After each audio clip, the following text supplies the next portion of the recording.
Ayan. Hey guys! So, nag-ano tayo ng bonfire natin. Naghahanda ng bonfire natin. And, ayun na. Cheese for. Please tayo kakaldagan. Char lang. Kunin natin ng mga gamit natin. Ito. Saan ba yung gusto mong part? Dito ba siya maganda, di ba? Lamig dito sa Tagaytay kaya mag-bonfire tayo. Maramig nga eh, kasi umuulan-ulan kanina.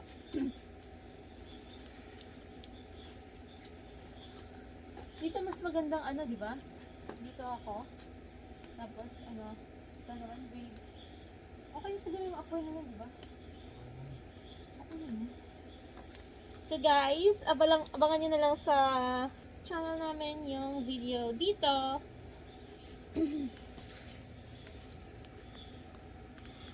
Ah, excited na ako. Ito na nga guys, pasok! Samahan niyo ako. Itutour ko kayo ngayon guys kung saan tayo nag-plok-plok, alam niyo na. Dito mismo sa taas ng mesang to. Grabe oh, tingnan mo yung floor mat oh. Dito mismo, yan sa taas ng mesang to. Muntik pa mabasag yung vase na yan. At saka syempre, sa loob nito. Silipin lang natin yung kabila. Diyan guys oh. Dito naman sa labas, ayan, sa fireplace na yan, meron din tayong eksena dyan. Dyan sa may pool, meron din tayong eksena. Siyempre, hindi tayo uuwi hanggat hindi natin nauubos tong hindi tayo nakakarami dito. Bawat party ng place na ito, dapat meron tayong mga eksena. Yan, magkakaroon tayo ng eksena din sa may tapat ng gate mismo. Dito naman guys, sa loob. Buksan natin. Yan, sa taas ng mesa. Meron din tayo dito. Yan, dito mismo.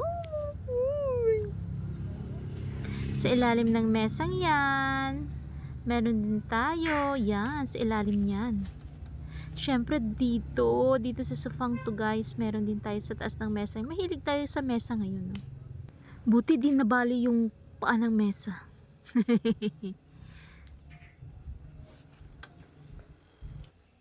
At ito pa guys, dito, ayan, dyan. Parang tama. Dito guys, oh, meron din tayo dito. Iba yung vibes guys pag sa labas. Parang may mga audience nakakapanood sa'yo. So yun na nga mga peps. Ang lamig talaga dito sa Tagaytay. Kaya't ang sarap magpainit ng katawan. Sige mga bebs, at marami pa nga kaming gagawin ng mga plok-plokan dito. Kaya standby lang kayo dyan.